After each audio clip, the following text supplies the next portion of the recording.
మేడారం సమ్మక్క సారళమ్మ మహాజాతర ఇవాల్టి నుంచి మొదలవుతుంది. దీంతో జనమంతా వనం బాట పట్టారు. వనదేవతలను కొలుచుకునేందుకు మేడారం బయలుదేరారు. అక్కడికి వెళ్లే దారులన్నీ కిక్కిరిసిపోయాయి. ఎడ్ల బండ్లు, బైకులు, కార్లు, ట్రాక్టర్లు ఇట్లా తీరొక్క బండ్లలో తరలివస్తున్న భక్తులతో దారులన్నీ సందడిగా మారాయి. ఆసియాలోనే అతిపెద్ద గిరిజన జాతరగా పేరొందిన మేడారంలో తొలి ఘట్టం ఆవిష్కృతం కానుంది. 4 రోజులు ప్రధాన జాతర ఇవాళ షురూ కానుంది. ఇక సాయంత్రం సమ్మక్క బిడ్డ సారళమ్మ కన్నెపల్లి నుంచి మేడారం గద్దపైకి చేరనుంది. పూనుగొండ్ల నుంచి పగిడిద్దరాజు, కొండాయి నుంచి గోవిందరాజు కూడా గద్దల మీదకి చేరగానే జాతర స్టార్ట్ అవుతుంది. ఇక సాంప్రదాయ పూజల అనంతరం మంగళవారం పొనుగొండ్ల నుంచి పగిడిద్దరాజు మేడారం వైపు బయలుదేరారు. రాత్రి గద్దెపైకి రానున్నారు సారళమ్మ. భక్తులు పట్టే వరం కొలుపుల మధ్య గద్దెపైకి చేరనుంది. దీనికి ముందు వడ్డెల జాతర నుంచి 2.5 కిలోమీటర్ల దూరంలో ఉన్న కన్నెపల్లిలోని సారళమ్మ గుడి దగ్గర ఆదివాసీ సాంప్రదాయం ప్రకారం పూజలు నిర్వహిస్తారు. ఆపై ప్రధాన పూజారి కాక సారయ్య వెదురు బుట్టలో పసుపు కుంకుమ భరణితో కూడిన అమ్మవారి ప్రతిరూపంతో కాలినడకన భక్తుల జేజేల మధ్య మేడారానికి బయలుదేరుతారు. పిల్లలు కలగని మహిళలు సారక్కను వరాల తల్లిగా భావిస్తారు. ఈ క్రమంలో సారక్కను కన్నెపల్లి నుంచి మేడారానికి తీసుకొచ్చే దారి పొడవున భక్తులు రోడ్డుపై పడుకొని వరం పడతారు.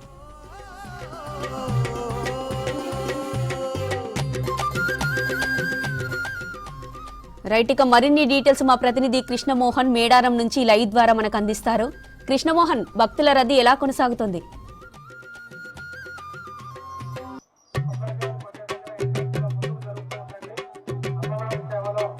జ్యోతి, అన్ని దారులు ఇప్పుడు మేడారం వైపే వస్తున్నాయి. ఆ మేడారం 4 రోజులు జరిగే మహాజాతరకు సంబంధించిన ప్రధాన ఘట్టం ఈ రోజు రానుంది. సారళమ్మ గద్దెపైకి వస్తారు. దానికి సంబంధించినటువంటి ఏర్పాట్లన్నీ కూడా జరుగుతున్నాయి. సారళమ్మ గద్దెపైకి రావడంతో ఈ జాతర పతాక స్థాయికి చేరుకుంటుందని చెప్పొచ్చు. జాతరకు సంబంధించినటువంటి చూస్తే అన్ని దారులు కూడా మేడారం వైపే వస్తున్నాయి. ఎటు చూసినా భక్త జనసందోహంతో కనిపిస్తుంది.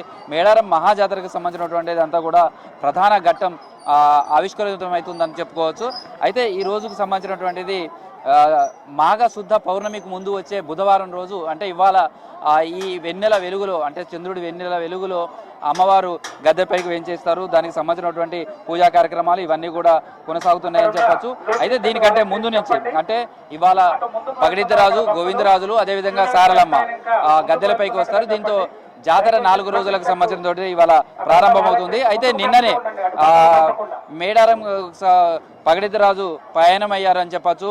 అయితే నిన్న పొనుగొండ్ల నుంచి బయలుదేరినటువంటి పగిడిద్దరాజుకు సంబంధించి కొద్దిసేపటి క్రితం మేడారంకు రానున్న నేపథ్యంలో లక్ష్మీపురం దగ్గర ఆయన బస చేశారు. అక్కడి నుంచి మేడారంకు బయలుదేరారు.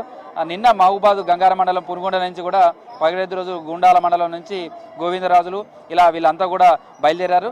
లక్ష్మీపురం గ్రామంలో పెనక వంశీయులు, అంటే పగిడిద్దరాజుకు సంబంధించినటువంటి వంశీయులు ఏవైతే ఉన్నారో వాళ్ళంతా కూడా పూజలు అవన్నీ కూడా చేసిన తర్వాత అక్కడి నుంచి స్వామివారిని తీసుకురావడంతో భారీ పోలీస్ బందోబస్తు మీద ఈ జాతరకు సంబంధించినటువంటి నిన్ననే ఒక అంకురార్పణ జరిగిందని కూడా చెప్పొచ్చు. ఇవాళ అత్యంత కీలకమైనటువంటి ఘట్టం సారళమ్మను తీసుకురావడానికి సంబంధించింది. సారళమ్మను తీసుకొచ్చేదానికి సంబంధించినటువంటి ఏదైతే ఏర్పాట్లు ఉన్నాయో అవన్నీ కూడా ప్రస్తుతం జరుగుతున్నాయని చెప్పొచ్చు. అయితే సారళమ్మకు సంబంధించి భక్తులు కూడా కన్నెపల్లికి సంబంధించి ఈరోజు మరికొద్ది సేపట్లో ఆమె వంశీయులైనటువంటి పూజలు కావచ్చు వాళ్ళంతా కూడా టెంపుల్కి చేరుకుంటారు. టెంపుల్ దగ్గర మొత్తం శుద్ధి చేస్తారు. సేమ్ టైంలో అదేవిధంగా మేడారం సంబంధించినటువంటి దగ్గర సమ్మక్క గుడి ఉంటుంది, అక్కడ కూడా శుద్ధి చేస్తారు. తర్వాత అమ్మవారికి సంబంధించినటువంటి ఆడబిడ్డలంతా కూడా పూజా కార్యక్రమాలు నిర్వహిస్తారు. సేమ్ టైంలో సమ్మక్కకు సంబంధించినటువంటి పూజారులు ఈ కన్నెపల్లికి చేరుకుంటారు. అక్కడ అమ్మవారికి చీర చార అవన్నీ కూడా సమర్పిస్తారు. తర్వాత వాళ్ళంతా కూడా సేమ్ టైంలో గద్దెల దగ్గరకు వచ్చి గద్దెల దగ్గర శుభ్రం చేసుకుని ఒక ఆంతరిక పూజలు అవన్నీ కూడా నిర్వహిస్తారు. అక్కడి నుంచి తిరిగి కన్నెపల్లికి వెళ్తారు. సాయంత్రం 4 గంటలకు మళ్ళీ తిరిగి అమ్మవారిని వనం నుంచి జనంలో తీసుకొచ్చేటువంటి పూజా కార్యక్రమాలు మొదలవుతాయి. దానికి సంబంధించినటువంటిది కూడా ఈ కార్యక్రమాలన్నీ కూడా జరుగుతాయి. మేడారం నుంచి ఇక్కడ నుంచి 2.5 కిలోమీటర్ల దూరంలో ఈ కన్నెపల్లి ఉంటుంది. కన్నెపల్లి దగ్గరకు సంబంధించినటువంటి కూడా సారళమ్మ గుడి వద్ద ఈ ఆదివాసీ సాంప్రదాయంతో పూజలు నిర్వహించడం ఇవంతా చేస్తుంది. ఈ కార్యక్రమంలో కలెక్టరు, ఎస్పీ, తర్వాత మంత్రి సీతక్క, అఫీషియల్స్ అంతా కూడా పాల్గొంటారు. అమ్మవారికి స్వాగతం పలుకుతారు. అక్కడి నుంచి 2.5 కిలోమీటర్ల దూరం నుంచి జంపన వాగు మీదుగా నడుచుకుంటూ గద్దెలపైకి తీసుకొస్తారు.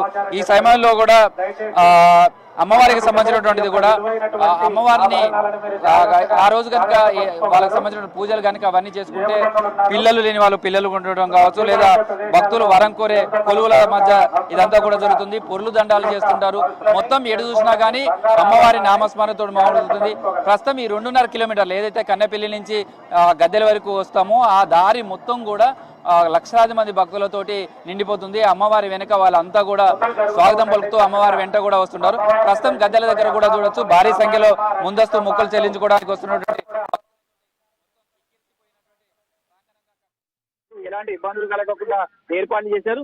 వివిఐపీలు కావచ్చు లేదా ప్రోటోకాల్ ఉన్నటువంటి వాళ్ళు కూడా గద్దెల దగ్గరకు వచ్చే సమయంలో సామాన్య భక్తులకు ఇబ్బంది కలగకుండా అయితే ఈ అన్ని క్యూ లైన్లు ఏర్పాటు చేశారు. గతంలో వివిఐపీలు వచ్చినప్పుడు క్యూ లైన్లన్నీ కూడా నిలిపివేసి వాళ్ళకు అంటే గవర్నర్లు కావచ్చు ముఖ్యమంత్రి వచ్చినప్పుడు క్యూ లైన్లన్నీ కూడా నిలిపివేసి వాళ్ళకు అంటే గవర్నర్లు కావచ్చు ముఖ్యమంత్రి వచ్చినప్పుడు ప్రోటోకాల్కి సంబంధించినటువంటి చూసేవారు. కానీ ఈసారి అలాంటి ఇబ్బందులు లేకుండా ఓవైపు ప్రోటోకాల్కి సంబంధించినటువంటి భక్తులు దర్శనం చేసుకోవడానికి సేమ్ టైంలో సామాన్య భక్తులు కూడా దర్శనం చేసుకోవడానికి అవకాశం కల్పించారు.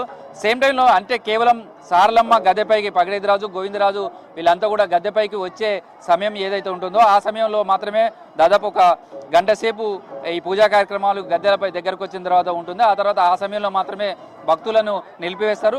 సాయంత్రం 8-8:30 ప్రాంతంలో అమ్మవారు గద్దెలపైకి చేరుకునే అవకాశం ఉంటుంది. కాబట్టి ఆ సమయం వరకు పూజా కార్యక్రమాలన్నీ కూడా జరుగుతాయి. అమ్మవారికి సంబంధించినటువంటి పూజలు కావచ్చు అవన్నీ కూడా చేస్తున్నారు. ఎట్లా ఉంది ఈసారి భక్తులు అమ్మవారికి బెల్లం ఏదైతే బెల్లం ఉంటుందో వడి బియ్యం ఉంటుందో అవన్నీ అమ్మవారికి సమర్పించుకోవడానికి తీసుకువెళ్తారు. భక్తులకు వెడల్పైనటువంటి క్యూ లైన్లను కూడా ఏర్పాటు చేశారు. ఎక్కడ ఒత్తిడికి గురి కాకుండా లేకపోతే వాళ్ళకి ఇబ్బంది పడుతుంది. ఎక్కడి నుంచి వచ్చారు? మంచిగా ఉంటుంది దర్శనం మంచిగా అయితే ఎట్లుంటుంది అమ్మవారు అంటే నమ్మకం? నమ్మకం. నా పేరు సారయ్య, నేను కాకినాడ డిస్టిక్. మంచిగా మాకు నేను చిన్నప్పటి నుంచి వస్తాను, మంచిగా క్షేమంగా ఉంటాను. అందరం నాకు పిల్లగాళ్ళు మనవరాలు కొడుకులు కూడా. ఏమేమి మొక్కులు ఉంటాయి? ఏమేమి మొక్కులు? బెల్లం బుట్ట ఎత్తు బంగారాలు కొబ్బరికాయలు పువ్వులు పత్రిళ్ళు. కుటుంబం అంతా వచ్చిందా? ఎట్లా వస్తారు మీరంతా? ఏం చేస్తారు? మాది రాజమండ్రి అండి. మాది రాజమండ్రి నుంచి వచ్చాము. అమ్మవారు అంటే చాలా నమ్మకం మాకు. మేము 6 పట్ల నుంచి వస్తున్నామండి. ఎప్పటి నుంచి వస్తున్నారు ఇక్కడికి అమ్మవారి మీద? అదే ఇది 6సారి అండి రావడం మాకు. అప్పటికి ఇప్పటికి ఎట్లుంది? బాగుందండి, చాలా బాగుంది. డెవలప్మెంట్ కానీ అన్ని చాలా బాగున్నాయండి. సో అమ్మవారికి ఏమేమి మొక్కులు చెల్లిస్తున్నారు? ఎట్లా? బంగారం చెల్లిస్తాం, పసుపు కుంకుమ చీర జాకెట్ చెల్లించుకుంటాం. అది సో ఎట్లుంది అమ్మవారి? చాలా బాగుంది. నమ్మకం అండి, బాగా నమ్మకం అండి. అనుకున్నది ఖచ్చితంగా జరిగి తీరుతుందండి ఇక్కడ. మాకు ఆ నమ్మకంతోనే ఇక్కడికి వస్తున్నాం. ఖచ్చితంగా బంగారం తీసుకురావాల్సిందే అమ్మవారి దగ్గరికి వచ్చిన కంపల్సరీ బంగారమే కానుకలు. బంగారంతోనే కానుకలు దేవునికి ముఖ్యమైనదే బంగారం. సో కుటుంబ సమేతంగా ఎంతమంది వచ్చిందమ్మా మీరంతా? 8 వచ్చామండి. ఫ్యామిలీ అంతా వస్తారు? పిల్లలు అంతా? ఇదే ఫస్ట్ టైం అండి. మేము కడుపులేక నుంచి వచ్చామండి. అక్కడ నుంచి వచ్చాము. అమ్మవారు వచ్చి పెంచి తల్లని తెలిసిన వాళ్ళని బంగారం పట్టుకుని వచ్చాము, పసుపు కుంకుమ పట్టుకొని. ఫస్ట్ టైం ఎట్లా అనిపిస్తుంది మీరు ఇన్నదానికి ఇక్కడ జాతర? చూడలేదు, ఈ టైం ఫస్ట్ లో చూస్తున్నాం మేము. ఇలాగా చాలా ఎక్కువ ఉంది. లేడీస్ కి మంచి ఫెసిలిటీ లేదండి, నెట్టుకుంటూ వెళ్ళిపోతున్నారు మా వాళ్ళు. ఇది జాతరకు సంబంధించి కూడా చూడొచ్చు. అమ్మవారి వచ్చినటువంటి భక్తులకు బంగారంగా పిలుచుకున్నటువంటి బెల్లం, తర్వాత వడి బియ్యం కావచ్చు, లేదా వాళ్ళంతా కూడా అమ్మవారికి చేస్తారు. చిన్న పిల్లలతో కూడా కుటుంబ సమేతంగా రావటం అనేది జాతరకు ఉన్నటువంటి స్పెషల్గా చెప్పచ్చు. జాతరకు వచ్చినటువంటి భక్తులు ఎలాంటి ఇబ్బందులు లేకుండా ఓవైపు ఏర్పాట్లన్నీ కూడా చేస్తున్నారు. అయితే శివసత్తుల పూనకాలు కావచ్చు, అదేవిధంగా అమ్మవారు ఒంటిపైకి రావడం కావచ్చు, ఇలా రకరకాల అటువంటి భక్తి పార్వశాలన్నీ కూడా కనిపిస్తుంటాయి. చూడొచ్చు మనం అంతా కూడా అమ్మవారికి వడిబియ్యం, పసుపు, కుంకుమ ఇవి సమర్పించడం, తర్వాత శివసత్తులకు సంబంధించిన రావడం, తర్వాత చాలామంది అమ్మవారు వచ్చే వాళ్ళంతా కూడా ఇళ్లలో తమకు సంబంధించినటువంటి గద్దెలు నిర్మించుకుని కూడా నిత్యం పూజ చేసే భక్తులు కూడా ఉంటారు. అలాంటి వాళ్ళకి సంబంధించినటువంటివి కూడా ఉంటాయి. ప్రస్తుతం క్యూ లైన్లు అనేవి కూడా కిక్కిరిసిపోయినటువంటి కనిపిస్తున్నాయి. ప్రస్తుతం అయితే భక్తుల తాకిడి చాలా ఎక్కువగా కనిపిస్తుందని చెప్పచ్చు. ఇవాళ నుంచి మొదలైతే మహాజాతరకు సంబంధించి 4 రోజులు కూడా లక్షలాది మంది భక్తులు తరలి వస్తారు. ఇటు ఆర్టీసీకి సంబంధించి కూడా 4000 బస్సులను అందుబాటులో ప్రభుత్వం ఉంచింది. వచ్చినటువంటి భక్తులను హన్మకొండ కావచ్చు, వరంగల్, అదేవిధంగా తెలంగాణ ఉమ్మడి జిల్లా వ్యాప్తంగా నుండి స్పెషల్ సర్వీసులను కూడా నడుపుతుంది. అయితే మేడారంకి సంబంధించి కూడా చూస్తే ఇటు ఛత్తీస్గఢ్, ఒడిశా, మహారాష్ట్రతో పాటు ఆంధ్రప్రదేశ్ రాష్ట్రాలకు సంబంధించి కూడా పెద్ద ఎత్తున భక్తులు తరలి వస్తారు. వనదేవతలకు మొక్కులు చెల్లించుకోవడం అనేది వాళ్ళు సెంటిమెంట్గా భావిస్తారు. అందుకోసమే అమ్మవారిని దర్శించుకోవడానికి వచ్చిన వాళ్ళంతా కూడా కుటుంబ సమేతంగా ఇంట్లో ఎంతమంది ఉంటారో వాళ్ళంతా కూడా కలిసి వస్తారు. ప్రతి ఒక్కరు కూడా ఎత్తు బంగారాన్ని, తమ వెయిట్ ఎంత ఉంటుందో అంత బంగారంగా పిలుచుకునే బెల్లాన్ని అమ్మవారికి ఇస్తారు. తర్వాత అమ్మవారికి సంబంధించిన శాకం పోయడం కావచ్చు, తర్వాత బెల్లం ఇవ్వనివ్వడం, తర్వాత చీర, సార, పసుపు, కుంకుమలు, ఇలా రకరకాలైనటువంటి మొక్కులన్నీ కూడా చెల్లించుకుంటూ ఉంటారు. అయితే ప్రస్తుతం భక్తులకు సంబంధించినటువంటిది ఒకవైపు దర్శనానికి ఇబ్బంది కలగకుండానే సారలమ్మ ఆగమనం కోసం సంబంధించి కూడా నిన్నటి నుంచి పోలీసులు రిహార్సల్స్ చేశారు, మాక్ డ్రిల్ చేశారు. ఎందుకంటే అమ్మవారు తీసుకొచ్చే సమయంలో లక్షలాది మంది భక్తులు ఉంటారు. ఆదివాసీ సాంప్రదాయ ప్రకారం అవన్నీ కూడా చేస్తారు. వచ్చే పూజారులకు అమ్మవారిని తీసుకొచ్చే సమయంలో వాళ్ళకి ఎలాంటి డిస్టర్బెన్స్ కలగకుండా, సేమ్ టైంలో భక్తుల ఒత్తిడిని తట్టుకునే ఎలాంటి ఇబ్బందులు లేకుండా అమ్మవారిని గద్దెపైకి తీసుకొచ్చేందుకు 4 అంచెల భద్రతతోటి పోలీసు వ్యవస్థ ఉంటుంది. సేమ్ టైంలో ఆదివాసీలకు సంబంధించినటువంటి తుడుందేపకు సంబంధించినటువంటి వాలంటీర్లు ఒక వలయంగా ఉంటారు. మొత్తం భారీ భద్రత మాధ్యమాల్లో కూడా ఈ అత్యంత అద్భుతమైనటువంటి దృశ్యం ఆవిష్కృతమవుతుందని చెప్పొచ్చు. మొత్తంగా సారలమ్మ ఆగమనం కోసం అయితే కోట్లాది మంది భక్తులు ఎదురు చూస్తున్నారు. ఇవాళ సారలమ్మ రావడంతో జాతర పతాక స్థాయికి చేరుకుంటుంది. రేపు సమ్మక్క కూడా గద్దెపైకి రావడంతో కోట్లాది మంది భక్తులు వచ్చి తమ మొక్కులు చెల్లించుకుంటారు. జ్యోతి.